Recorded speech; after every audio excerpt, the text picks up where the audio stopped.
오늘의 주요 뉴스입니다. 윤석열 대통령 탄핵 심판 변론이 모레 시간 제한 없는 최종 진술을 끝으로 마무리됩니다.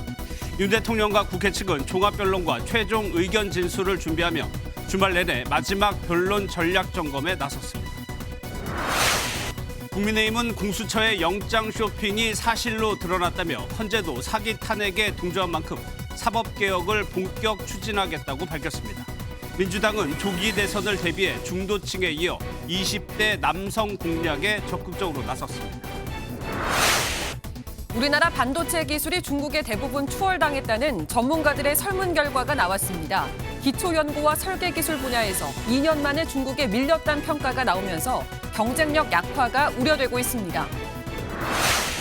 손흥민이 원정 경기에서 도움 2개를 기록하는 활약으로 팀의 4대1 대승을 이끌었습니다. 잉글랜드 프리미어리그 통산 126골 71도움으로 역대 11번째 70-70 클럽 명단에 이름도 올렸습니다. 여러분 안녕하십니까. 윤석열 대통령 탄핵 선고를 앞두고 국회와 대통령 측은 이제 헌재 심판정에서 말할 수 있는 기회를 한 번씩만 남겨두고 있습니다. 물론 25일 최후 변론만으로 대통령의 탄핵 여부가 결정되지는 않겠지만 앞서 10번의 변론에서 공방을 주고받았던 탄핵을 가를 쟁점들에 대해서 재판관들을 설득해야 합니다.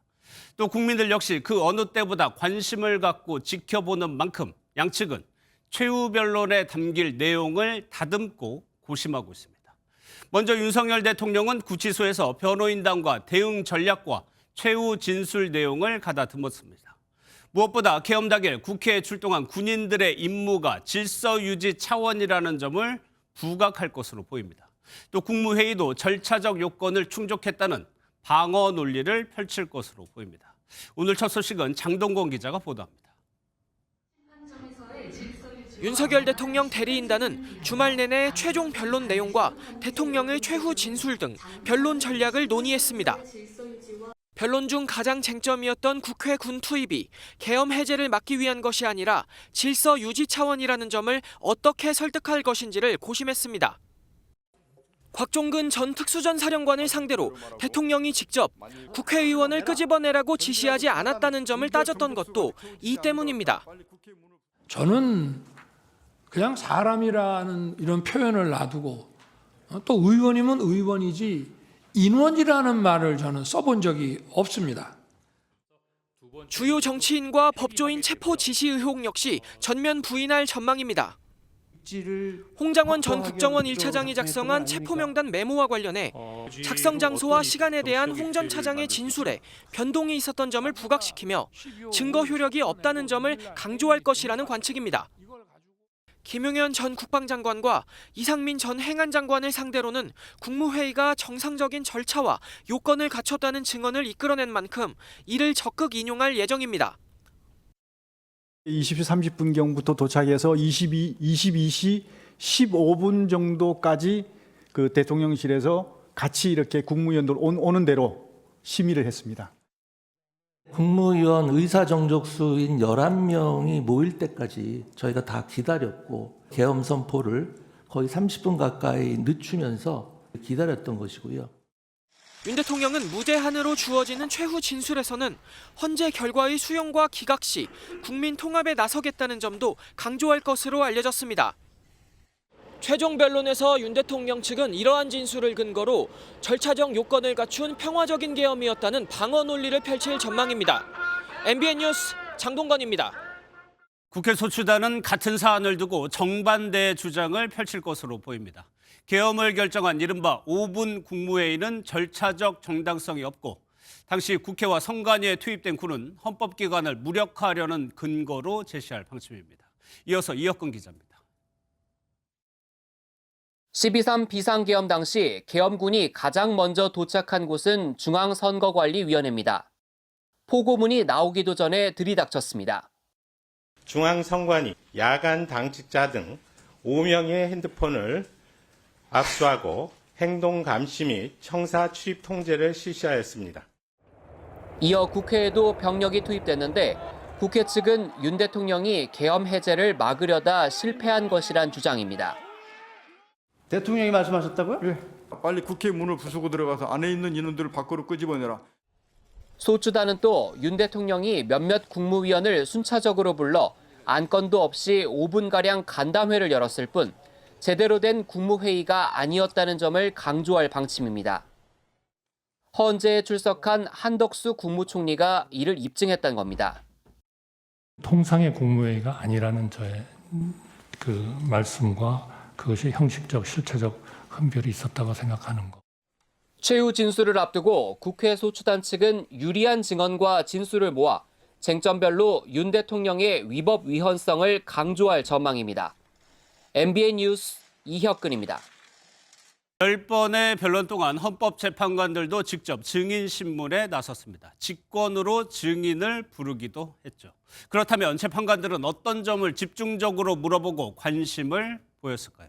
현주호 기자의 보도 보시고 심리 과정에서 드러난 쟁점들 뉴스 추적에서 더 살펴보겠습니다. 탄핵 심판 증인들에게 주로 질문을 던진 건 주시민 정영식 재판관과 중도 성향으로 알려진 김영두 두 재판관이었습니다. 문영배 헌법재판소장 권한대행과 이미선 재판관은 초반부터 성향 논란이 제기돼 질문을 자제했습니다. 재판관 질문의 갈래는 크게 세 가지였습니다. 국회 선거관리위원회 장악 시도와 관련된 질문과 함께 국무회의 절차가 제대로 지켜졌는지, 정치인 체포 지시가 있었는지 등입니다. 헌법재판소가 유일하게 직권으로 증인 채택한 조성현 수도방위 사령부 1경비단장에게 정 재판관은 국회를 장악하려는 시도가 있었는지 직접적으로 물었습니다. 헌법기관이 제 기능을 못하도록 막는 것 자체가 그대로 위헌적 행위가 되기 때문입니다. 수방사령관으로부터 국회 본청 내부로 진입해서 국회의원들을 외부로 끌어내라는 지시를 받은 사실이 있습니까? 이상민 전 행정안전부 장관, 한덕수 국무총리 등 비상계엄 선포 직전 국무회의에 참석했던 증인들에게는 국무회의가 법적인 요건을 갖췄는지 캐물었습니다. 참석하시는 분들이 내가 지금 국무회의를 하고 있구나 이런 생각을 못 하셨던 것 같거든요. 근데 증인께서는 네, 이게 지금 국무회의라고 생각을 하셨던 건가요? 그렇습니다. 증인에게 그런 사법 절차에 있어서의 그런 판단을 대답해달라는 게 아니고요. 증인의 개인적인 생각을 얘기해달라는 겁니다. 정치인 체포와 관련해서는 홍장원 전 국가정보원 1차장이 핵심이었습니다. 두 차례나 증인으로 출석한 홍 전 차장을 상대로 헌재는 메모의 작성 경위를 따져 물었습니다. 메모에 적힌 정치인 명단은 국회의원 체포 시도가 있었는지 입증할 수 있는 증거로 역시 위헌 여부와 직결됩니다. 소재 파악이 안 됩니다. 명단 불러드릴게요. 이렇게 얘기하면서 명단을 불렀다는 거죠? 그렇습니다. 그러니까 그 말은 그 명단이라는 거는 체포할 사람이라는 뜻으로 받아들였어요? 예, 저는 그렇게 이해했습니다. 대조적으로 윤 대통령 측이 제기한 부정선거 의혹에 대해서는 재판관들의 질문이 없었는데 위헌, 위법 여부와 연관성이 떨어지기 때문인 것으로 해석됩니다. MBN 뉴스 현주호입니다. 법조팀 우종환 기자 나와 있습니다. 어서 오세요. 예, 계엄의 시작으로 한번 가보겠습니다. 당시가 계엄을 선포할 만한 상황이었느냐? 헌재가 이것부터 한번 판단을 하겠죠. 네, 그렇습니다. 비상계엄을 할 수 있으려면 헌법은 전시, 사변 또는 이에 준하는 국가 비상사태여야 한다고 이렇게 명시하고 있습니다. 예. 윤석열 대통령 측은 국가 비상사태에 해당했다면서 그 근거로 다수 야당의 줄 탄핵과 예산 삭감 그리고 부정선거 의혹을 내세웠습니다. 반면 국회 측은 이게 국가 비상사태에 해당하지 않는다 이렇게 주장합니다. 예, 이 부분에서 대통령 측은 그 이후로 줄 탄핵, 예산 삭감, 부정선거 의혹 등을 들었는데 글쎄요, 헌재가 이거를 이유로 인정을 할까요? 결국 전적으로 헌법재판소 재판부 판단에 이제 달린 부분입니다. 국가 비상사태를 정하는 기준이 무엇이냐? 이를 참고할 만한 헌재 판결은 없고 법원 판결 중에 전두환 내란 판결 정도가 있습니다. 예. 이 전두환 내란 판결 당시에 대법원은 누가 봐도 헌법이나 법률을 명확하게 위반한 게 아니라면 계엄 선포 여건을 사법부가 판단할 권한이 없다. 이렇게 설명하고 있습니다. 헌재가 이를 참고한다면 누가 봐도 명백한 헌법 위반이냐, 즉 누가 봐도 줄탄핵이나 예산 삭감, 부정선거 의혹은 계엄 이유로 볼 수 없는가, 이걸 재판부가 따져봐야 하는 겁니다. 예, 그러면 그동안의 변론을 쭉 한번 보면 재판부가 이 부분을 어떻게 보고 있었습니까? 이게 참고할 만한 재판부 질문이 있었습니다. 예. 계엄의 목적은 거대 야당의 경종을 울리고 부정선거의 증거를 수집하기 위한 것이다. 그러니까 이러한 목적을 위해서 비상계엄을 선포할 수 있다. 이렇게 생각을 하시는 거죠. 그 비상계엄 요건은 네. 대통령님께서 판단하시는 것이기 때문에 알겠습니다. 그 요건에 대한 것은 대통령님 몫이라고 생각합니다. 계엄을 함께 준비하는 김용현 전 국방부 장관에게 이런 것들이 계엄을 선포할 만한 이유라고 생각했느냐 다소 의문을 품은 질문으로 해석될 여지가 있습니다. 예, 다른 재판관들의 질문도 있었던 것 같은데 어땠나요? 그렇습니다. 이 탄핵 심판 주심인 정영식 재판관이 던진 질문도 함께 보시겠습니다. 국무위원들을 상대로 이번 비상계엄은 거대 야당에 경고하기 위한 것이다. 경종하기 위해. 경종을 울리기 위한 것이다. 그리고 중앙선거관리위원회의 선거관리 시스템을 점검하기 위한 것이다. 이런 취지의 말을 했습니까? 모였을 때. 그거는 말씀 안 하셨습니다. 한 발 더 나아가 탄핵과 예산 삭감, 부정선거 의혹이 진짜 계엄 이유가 맞긴 하냐, 국회 장악 같은 다른 이유가 있었던 게 아니냐를 묻는 말로 해석할 수 있습니다. 예, 또 하나요. 탄핵 심판이 시작이 될 때 절차를 놓고도 말이 있었습니다. 대표적인 게 내란죄를 뺀 부분이었거든요. 네, 맞습니다. 처음 국회가 통과한 탄핵 소추안에는 이 탄핵 사유로 형법상 내란죄가 들어가 있었습니다. 예. 그런데 국회 측은 이 계엄 관련 조항이 헌법에도 충분히 명시가 돼 있는 만큼 헌법 위반만 따져도 충분히 판단할 수 있다. 그러니 내란죄는 빼자고 했고 재판부는 이를 받아들였습니다.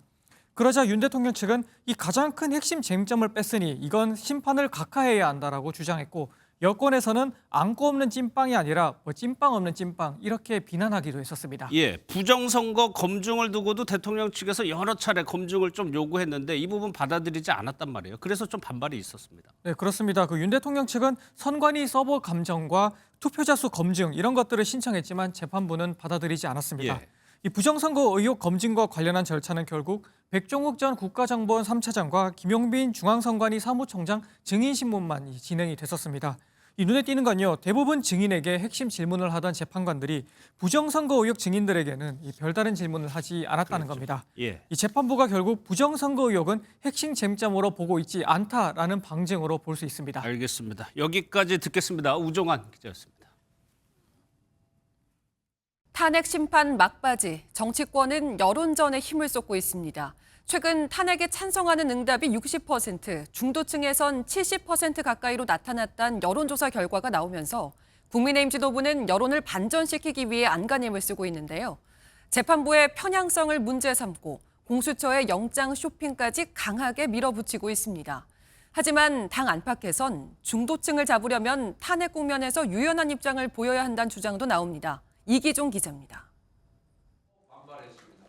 국민의힘 권성동 원내대표는 고위공직자 범죄수사처의 영장 쇼핑 사실이 드러났다고 지적했습니다. 대통령이 피의자인 압수수색 영장을 서울중앙지법이 기각하자 서울 서부지법에 구속영장을 청구했는데 이를 숨겼다는 주장입니다. 공수처는 그 태생부터 정치 야합의 피조물입니다. 편파적이고 무능하고 기만적인 행태로 일관해 왔습니다. 헌법재판소는 탄핵 1번 사유인 내란죄 철회로 민주당의 사기 탄핵에 동조했다며 우리 법 연구회의 독점을 깨기 위한 사법개혁에 나서겠다고 강조했습니다. 탄핵 심판 결과를 받아들일 거냐는 질문에는 당의 공식 입장이 정해지지 않았다고 밝혔지만 최근 여론조사에서 중도층 지지율이 하락한 것에는 신경을 곤두세웠습니다. 저희들이 인정을 하고 겸허히 수용을 하는 바입니다. 그런데 한 번의 여론조사로 어떤 추세를 지금 단계에서 그 평가를 하기에는 좀 적절하지 않다. 기자회견을 열고 사실상 대선 도전 뜻을 밝힌 안철수 의원은 강성 지지층이 아닌 중도층 확보를 강조했습니다. 저는 이대로 그냥 두면 우리 당이 위험하다는 그런 생각을 하고 있습니다. 중도에 대해서 소구력 있는 메시지를 내놓고 유승민 전 의원은 SNS에 이재명 더불어민주당 대표의 우클릭을 두고 보수가 정신 차리지 않으면 안방까지 내줄지도 모른다며 중원 경쟁에 적극 나서야 한다고 적었습니다. MBN 뉴스 이기종입니다. 민주당은 이 부분을 파고들면서 외연 확장에 집중하고 있습니다. 연일 중도 정당을 강조하는 동시에 보수 성향이 강해진 20대 남성, 2대남을 공략하기 위한 전략도 실행에 옮기고 있는데요. 당 내부적으로는 통합을 위한 비명계 인사들과의 식사 정치도 이어간다는 계획입니다. 강영호 기자입니다. 이재명 민주당 대표가 민주당은 중도 보수라는 주장을 연일 이어가고 있습니다. 국민의힘이 극우 본색을 드러내며 형식적 보수 역할조차 포기한 현 상황에선 민주당의 중도 보수 역할이 더 중요하다고 강조한 겁니다. 최근 여론조사에서 탄핵 찬성 여론이 반대보다 2배가량 높게 나오자 국민의힘을 공격하면서 동시에 중도층으로 외연을 확장하는 것으로 풀이됩니다. 민주당은 이 대표의 실용주의를 부각하며 당 차원에서의 중도층 공략도 이어갔습니다. 이재명 리더십은 국민을 믿고 변화에 대처하는 실용주의입니다. 내란 옹호, 이재명 때리기, 무조건 반대에만 몰두하며 극우의 전광훈 이중대가 되어버렸습니다. 뿐만 아니라 청년위원회와 대학생위원회 발대식을 열고 전통적인 약점으로 꼽히는 이대남 공략에도 나섰습니다. 불법 비상계엄을 선포했을 때 대한민국 민주주의를 지키기 위해 우리 청년들이 가장 먼저 광장으로 나섰습니다. 대한민국에 희망이 있다는 사실을 확인했습니다. 밖으로는 중도층에 이어 보수 성향이 강한 이대남 공략까지 나선 이재명 대표는 당 화합도 병행하고 있습니다. 이번 주 역시 비명계 주자들과 회동을 이어간다는 전략입니다. 이재명 대표는 강성 지지층을 향해선 예의와 품격을 갖춰달라고 촉구했는데 비명계 통합 시도가 구체적인 결과물을 낼 수 있을지 주목됩니다. MBN 뉴스 강영우입니다. 민주당은 오는 27일 명태균 특검법도 처리하겠다는 방침입니다. 탄핵 심판 선고를 앞두고 윤 대통령 부부와 국민의힘 대선 주자들을 동시에 압박할 수 있는 카드라는 건데 다만 이번에도 최상목 권한대행이 거부권을 행사할 거란 예측이 지배적입니다. 김경기 기자입니다. 더불어민주당은 오는 27일 국회 본회의에서 명태균 특검법을 처리할 방침입니다. 이를 위해 내일 법사위 법안심사 제1소위에서 법안을 처리한 뒤 26일 법사위 전체 회의를 거쳐 통과시키겠다는 계획입니다. 법안 소위는 지난 17일에도 명태균 특검법을 상정해 심사했지만 국민의힘의 반발로 처리하지는 못했습니다. 국민의힘이 명태균 특검법을 반대하는 이유는 윤 대통령 부부뿐 아니라 보수 진영 전체가 수사 대상이 될 수 있기 때문입니다. 민주당은 특검 수사 대상으로 오세훈 서울시장과 홍준표 대구시장을 지목하고 있습니다.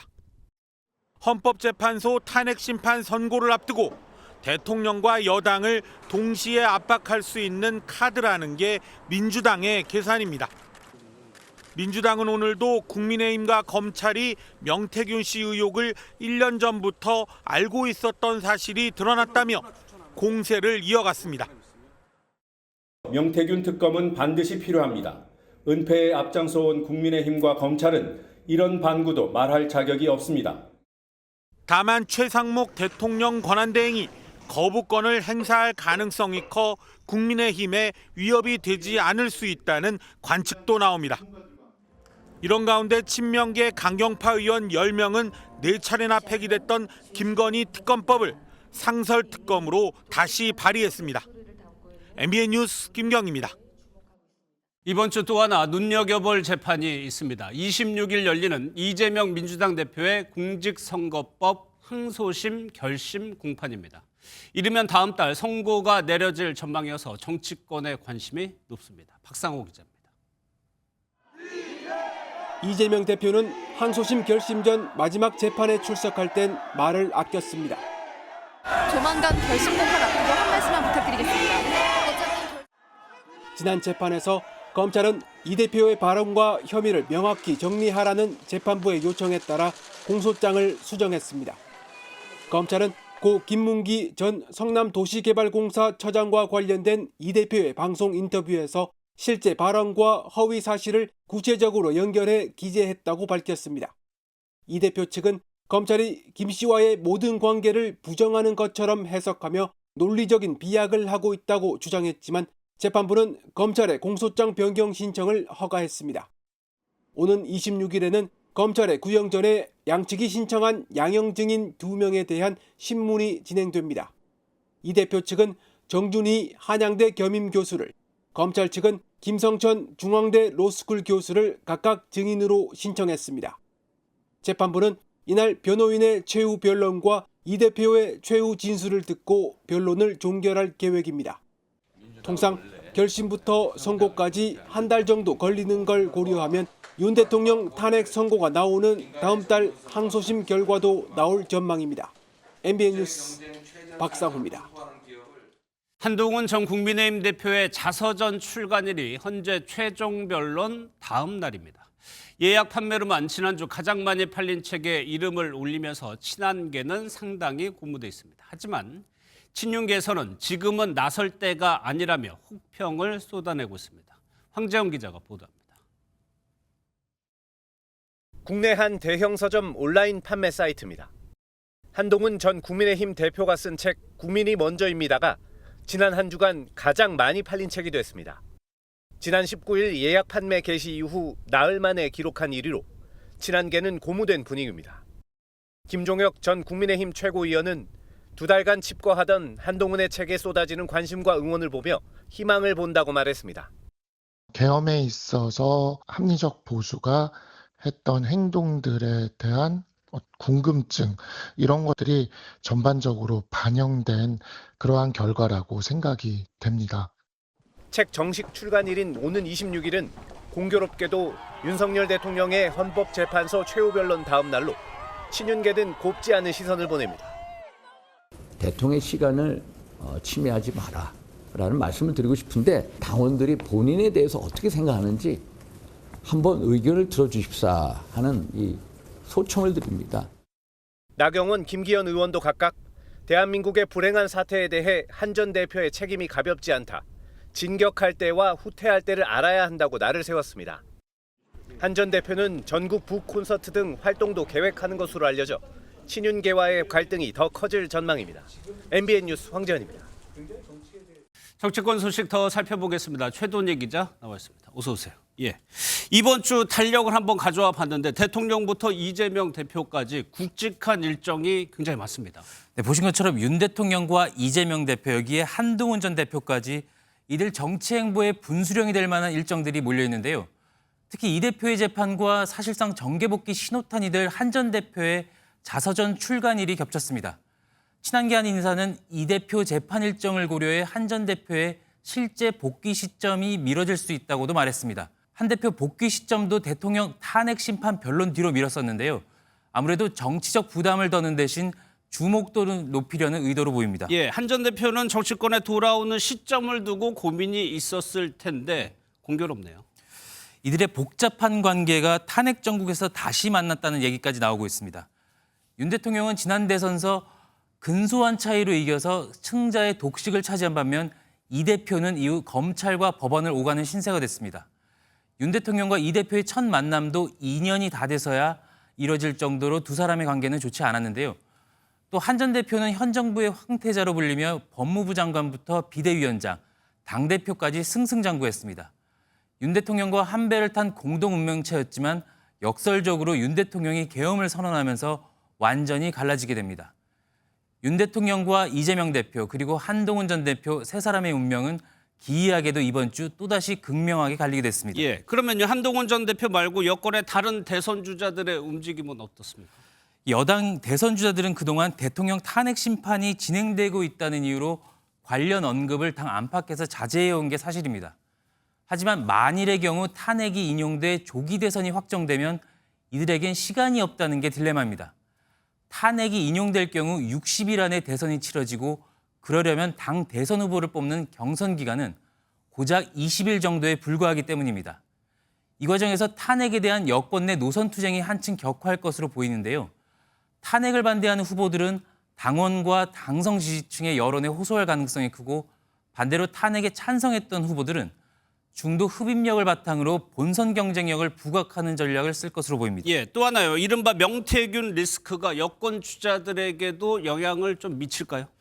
앞서 전해드린 것처럼 민주당은 명태균 특검을 통해서 대통령 후보 못지않게 잠재적인 여권 대선 후보도 상처 입힌다는 전략입니다.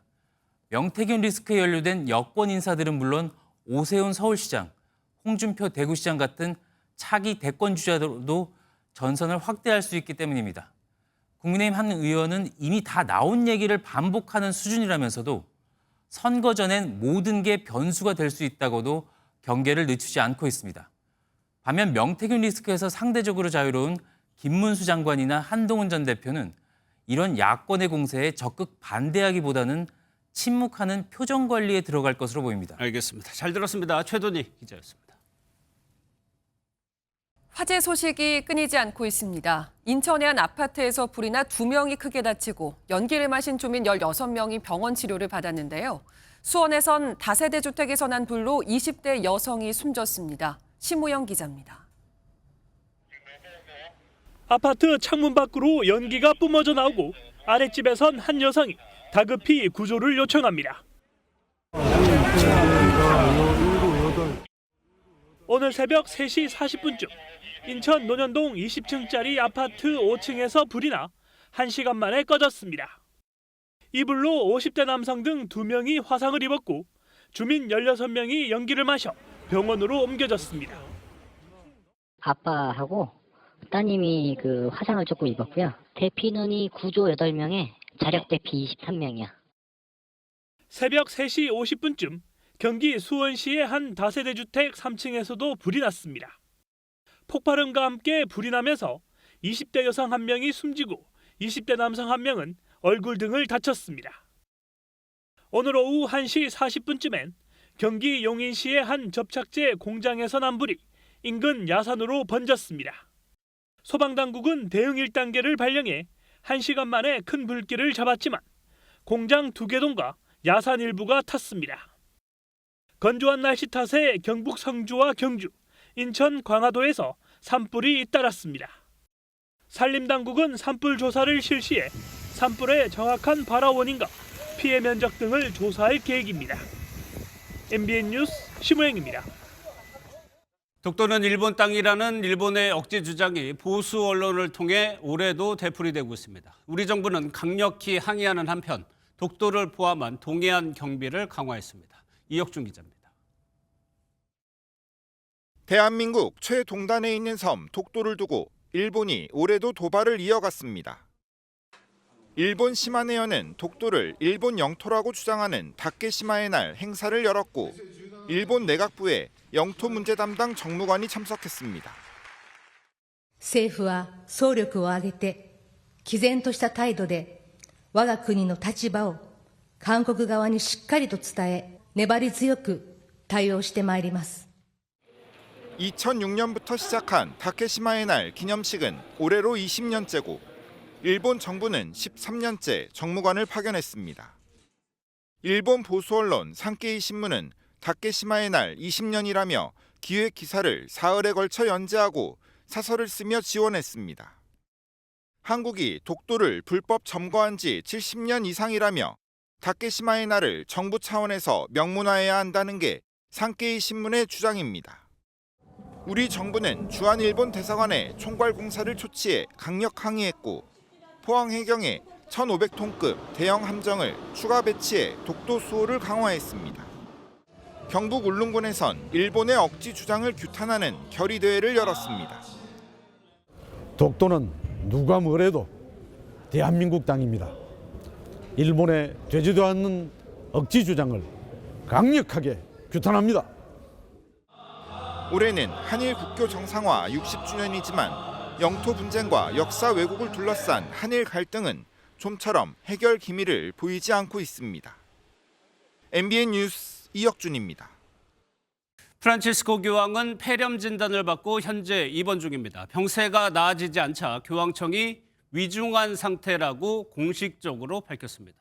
올해로 88세인 교황의 사임설도 나왔지만 교황청은 사실이 아니라고 부인했습니다. 윤기란 기자입니다. 폐렴 진단을 받고 9일째 입원 치료 중인 프란치스코 교황. 교황청은 성명을 내고 교황이 호흡 불안정으로 고용량의 산소 치료를 받았다며 빈혈과 관련한 혈소판 감소증도 발견돼 수혈받았다고 밝혔습니다. 병세가 위중하다며 현재로서는 예후가 조심스럽다고도 밝혔는데 교황청이 교황의 입원 이후 위중하다라고 표현한 건 이번이 처음입니다. 의료진도 88세인 교황의 나이와 폐 질환을 고려하면 위험한 상태라며 모든 외부 일정을 취소하라고 권고했습니다. 교황의 잦은 사임설에 대해서 교황청은 전혀 근거 없는 소문이라고 일축했습니다. You know, and there's no question that he's not the resigning type. I think his view is, as long as God wants me to do this, I will do it to the best of my abilities, and the Lord will give me the health to do it. 교황이 태어난 아르헨티나의 수도 부에노스아이레스에서는 주말 내내 가톨릭 신도들이 모여 교황의 회복을 염원한 것으로 전해졌습니다. MBN 뉴스 윤기란입니다. 내일은 러시아가 우크라이나를 침공한 지 꼭 3년이 되는 날입니다. 양측에서 100만 명이 넘는 사상자가 발생한 긴 전쟁이었는데 아직 재앙은 끝나지 않았습니다. 우크라이나 입장에선 더 그런데요. 트럼프 미 대통령은 종전을 위해 우크라이나를 강하게 압박하고 러시아 편을 노골적으로 들어주고 있습니다. 김문영 기자입니다. 대선 유세 때와 마찬가지로 지지층 연례 행사에서 웃으며 춤을 춘 도널드 트럼프 미국 대통령. 광물 협정 타결이 임박했다면서 우크라이나에서 돈을 받아낼 거라고 주장했습니다. We don't get our money back. We get nothing. So we're getting our money back. 트럼프 행정부는 우크라이나가 요구해온 안보 보장 약속 없이 우크라이나와의 관계를 상업적 거래로 바꾸는 영수증을 청구하고 있습니다. 미국의 이익과 직결되면 안전도 절로 보장된다는 논리로 미국 언론 뉴욕타임스는 우크라이나의 자원과 기반시설에서 생기는 수익을 그동안 미국이 지원한 금액의 4배에 달할 때까지 미국의 기금에 투입하라는 요구가 새로 담겼다고 전했습니다. 우크라이나에 대한 압박도 이어갔습니다. 우크라이나의 전시 필수 통신망인 일론 머스크의 위성 인터넷 서비스 스타링크를 차단할 수 있다고 경고한 겁니다. 러시아를 향해서는 노골적으로 손을 들어줬습니다. 러시아의 침공이라는 표현 대신 분쟁으로 표시하고 우크라이나의 영토 보전도 언급하지 않았습니다. 내일이면 우크라이나 전쟁이 발발한 지 3년이 되지만 트럼프식 일방통행 외교로 당사국이 배제된 채 국제법이 경시되는 모습입니다. MBN 뉴스 김문영입니다.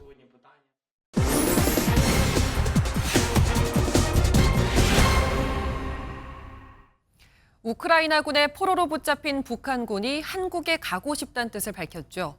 우선 우리 정부는 귀순 의사가 확인되면 수용한다는 방침이고 우크라이나군 당국도 한국 송환이 가능할 수 있다는 긍정적인 입장을 밝힌 상황이라 한국행 가능성이 높아졌다는 분석도 나옵니다. 실제로도 그런지 강재묵 기자가 사실 확인해서 따져봤습니다. 국제법상 전쟁 포로는 본국 송환을 원칙으로 하고 있습니다.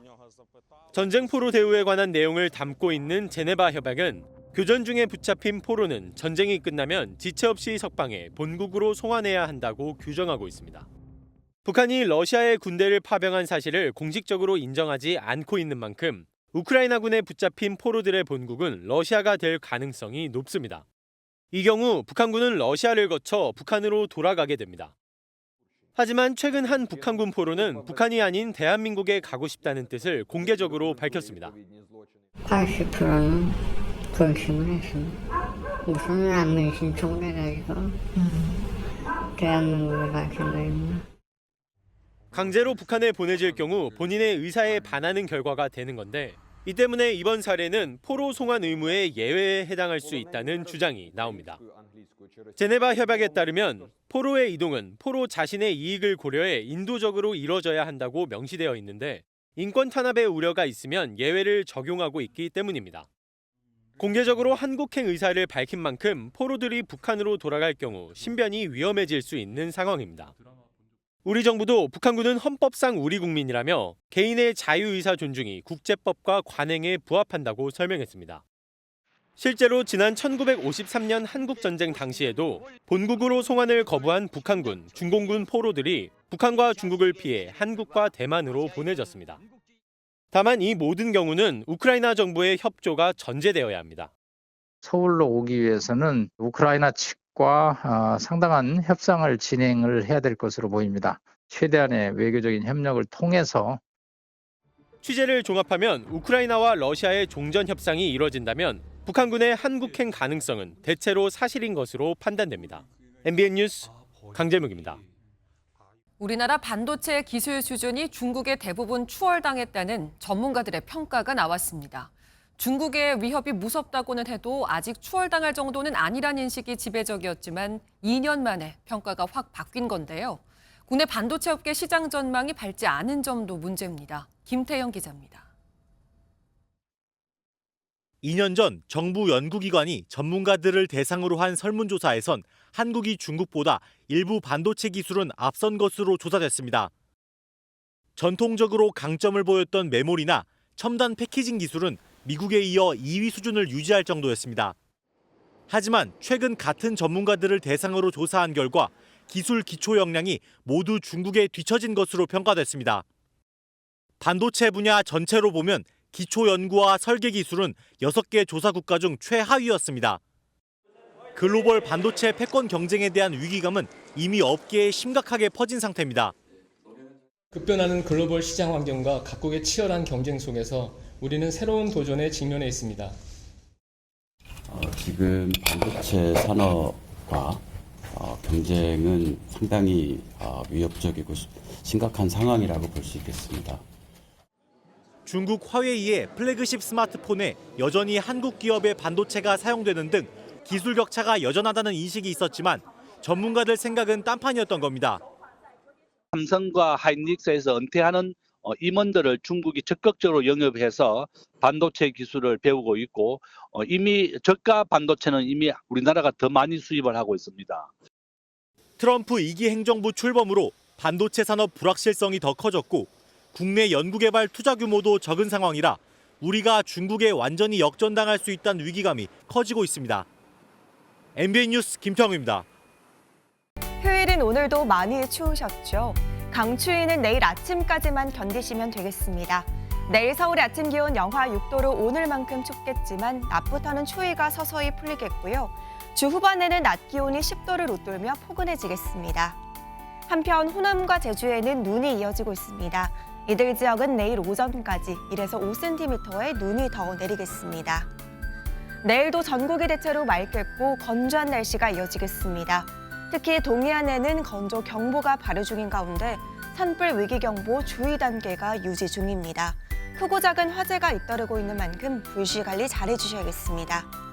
내일 아침 기온은 오늘과 비슷하겠지만 낮 기온은 오늘보다 3도에서 5도가량 높겠습니다. 중부지방 서울의 낮 기온 5도, 강릉 8도, 남부지방도 광주의 낮 기온 6도, 대구는 7도까지 오르겠습니다. 모레 밤에는 강원 내륙과 산지에 눈비가 내리겠지만 양이 적어서 대기의 건조함을 해소하기는 어렵겠습니다. 날씨였습니다.